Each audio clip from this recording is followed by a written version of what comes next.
Bonjour et bienvenue dans le premier épisode de Dans ma trousse. Aujourd'hui, je vous propose de découvrir ma trousse de motricité fine.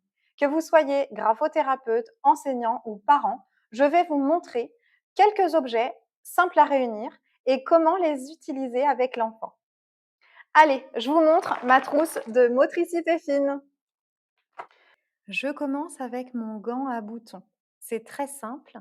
J'ai cousu un bouton de couleurs différentes au bout de chaque doigt. On peut d'abord demander à l'enfant de mobiliser ses doigts les uns après les autres, puis on peut lui proposer des petits enchaînements en utilisant les couleurs des boutons. On va augmenter progressivement la longueur de la séquence et on peut même introduire la notion de rythme. C'est un véritable petit défi qui permet de travailler la mobilité et la dissociation des doigts. Les enfants adorent ce genre de petits défis. Pour les plus jeunes, j'aime également utiliser des petites marionnettes de doigts. On place un personnage sur un doigt et on essaie de le faire bouger sans entraîner les autres. On peut évidemment inventer des petites histoires autour de ces personnages. Passons maintenant au renforcement de la main. Le premier objet, c'est une balle en mousse. L'enfant peut commencer par la presser avec toute sa main, je serre, je relâche, puis on peut affiner le mouvement en pinçant la balle entre le pouce et l'index, puis le pouce et le majeur, le pouce et l'annulaire et enfin le pouce et l'auriculaire. Un autre incontournable, c'est la pâte à modeler. J'utilise des petites fiches thématiques de pâte à modeler qui permettent de renouveler les activités en fonction des saisons, des fêtes ou des centres d'intérêt de l'enfant. J'aime également utiliser de la pâte de rééducation que l'on trouve avec différentes résistances. Avant de passer aux manipulations plus précises, j'aime préparer l'ouverture entre le pouce et l'index. Et donc là, j'utilise une petite étoile. Je demande simplement à l'enfant de positionner son pouce et son index autour de l'étoile. Ensuite, on va travailler les manipulations dans la main, c'est-à-dire la capacité à déplacer des petits objets à l'intérieur de la main. Donc ici, j'utilise l'activité Stock dans ta main, issue du jeu Mes petits rituels de graphothérapie que j'ai conçu avec Sandra Bravi. On peut utiliser des boutons ou des billes, tout simplement.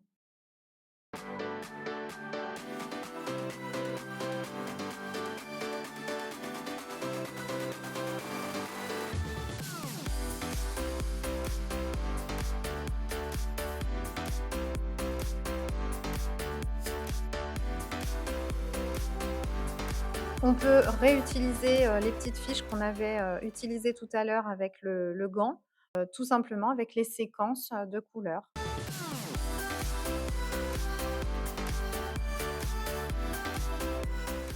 Dans ma trousse, j'ai également des pinces en tout genre et quelques petits objets, par exemple des pompons, comme ici.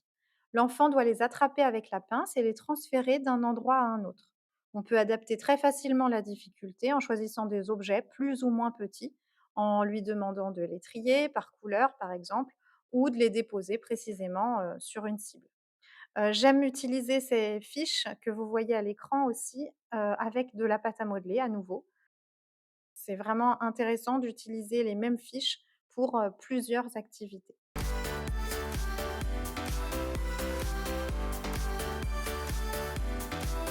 Autre activité, c'est le rouleau de papier essuie-tout et des élastiques.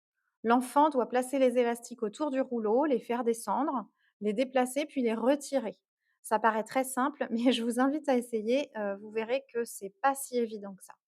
Il faut, bien sûr contrôler ses doigts, coordonner ses 2 mains, avoir assez de force, pour maintenir l'élastique. Cette activité d'ailleurs nous montre qu'un même exercice de motricité fine, peut solliciter plusieurs compétences en même temps. J'ajoute une grosse vis et quelques écrous pour travailler, la coordination entre les 2 mains. Ici donc l'enfant, on lui demande de visser puis de dévisser. On peut commencer, librement et puis ajouter un petit défi avec un sablier par exemple ou un timer.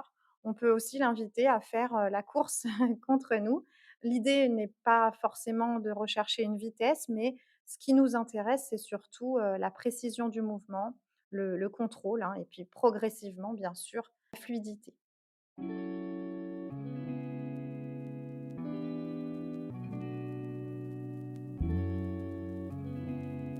Avant de passer au crayon, j'aime proposer des activités qui permettent à l'enfant d'expérimenter la pression qu'il exerce. On peut utiliser pour cela une ardoise et un pinceau. L'enfant réalise différents tracés et observe ce qui se passe lorsqu'il appuie plus ou moins sur son pinceau. On peut aussi utiliser une petite éponge légèrement imbibée d'eau. On va lui proposer également des activités avec un coton-tige pour aller vers un outil beaucoup plus fin et demander donc de réaliser des petits tracés, plus précis.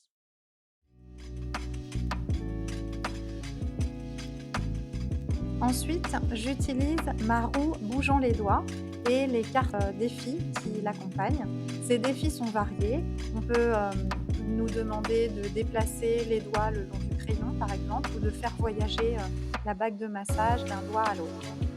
On cherche progressivement à obtenir des doigts mobiles, précis bien sûr, et ça va nous amener donc à faire des petits mouvements de doigts avec l'utilisation du crayon, une fois qu'on a bien expliqué justement la position des doigts sur le crayon.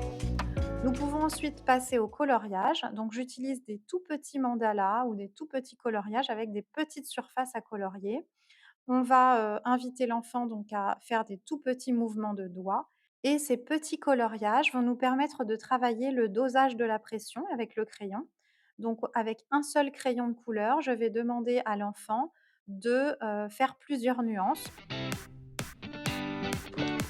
Voilà, vous connaissez maintenant le contenu de ma trousse de motricité fine. Et comme vous l'avez vu, c'est pas nécessaire d'avoir énormément de matériel. Vous n'avez évidemment pas besoin de sortir toutes ces activités à chaque séance. C'est à vous de choisir lesquelles sont utiles ou nécessaires pour l'enfant que vous accompagnez. À vous maintenant de constituer votre trousse. N'hésitez pas à partager vos idées dans les commentaires. Et nous, on se retrouve très bientôt pour ouvrir une nouvelle trousse.